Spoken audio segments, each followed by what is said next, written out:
Tifu. I ruined a family cruise by bringing weed. This was a decade ago. I was living in CA and using weed to combat anxiety, ADHD, and insomnia. My mom called. My father was diagnosed with stage 4 cancer. He was given 6 months to a year to live. I am close with my parents, and it was pretty devastating news. I took a leave to drive to Florida, where they had retired, to spend some time with them. I drove because I needed my medication, and I was really nervous about flying with it. My folks also don't approve of cannabis or any drugs, so having my car would give me a place to smoke privately. 3 days of driving later, I arrived. Aunt and uncle, Dad's rich pastor brother, were at the house. They announced they were paying for a Caribbean cruise for the whole family. The cruise was for 10 days and left in 5 days. I panicked. I began to desperately think of an excuse not to go because the thought of dealing with 10 days of no weed terrified me. The problem was that I had to head back home 2 days after the cruise, so my time with Dad would be short. I could not come back out until summer, and I wouldn't forgive myself if that was too late. That's when I made a plan. This is where I fucked up. I read online that I needed a doctor's note for medications that were controlled substances and to declare them on arrival. I deduced that since I am from a state with legal medical weed, I could bring medicine on board. I am pretty creative with Photoshop, and I had some scans of medical documents, tests, and receipts from my doctor. The issue, and my downfall, these were records for my dad, from when they moved out east. We shared the same doctor in CA, we also share the same first and last name, and middle initial, so those I didn't need to change. Shortly, I had altered a treatment plan and a prescription for my dad's gout, to a medical marijuana document for me. So I thought. The day of the cruise, I convinced my cousins to come an hour early with me to the port so I would not be boarding with my folks. I told them I had a prescription and some medication I didn't want to concern my folks with at this time. They pried. I told them it was for weed. They gave me high fives. At security, I proudly produced my documents and my professionally packaged weed.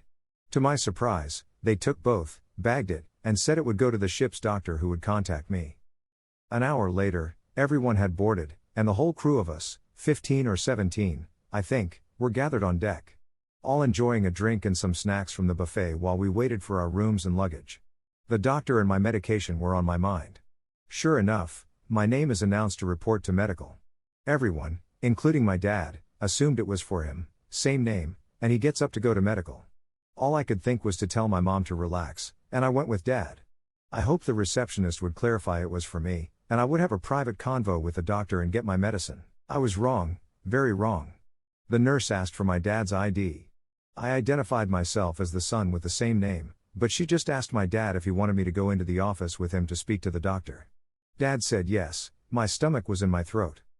We waited in the exam room for a couple of minutes, and the doctor came in and sat down.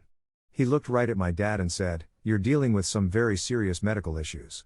I just spoke with your doctor, and I am afraid that we are not equipped to deal with possible issues or complications on this ship." He continued that he would have to disembark within an hour and could not go on the cruise.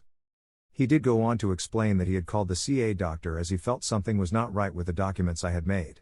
The receptionist asked for the patient number, which I neglected to change, and informed him that all the records had been forwarded to my dad's new doctor in Florida.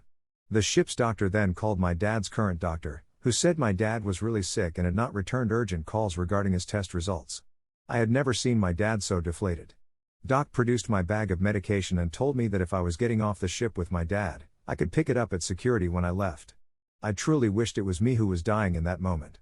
All I could say was sorry, this is my fault. And we walked in silence. We went back up and joined the group.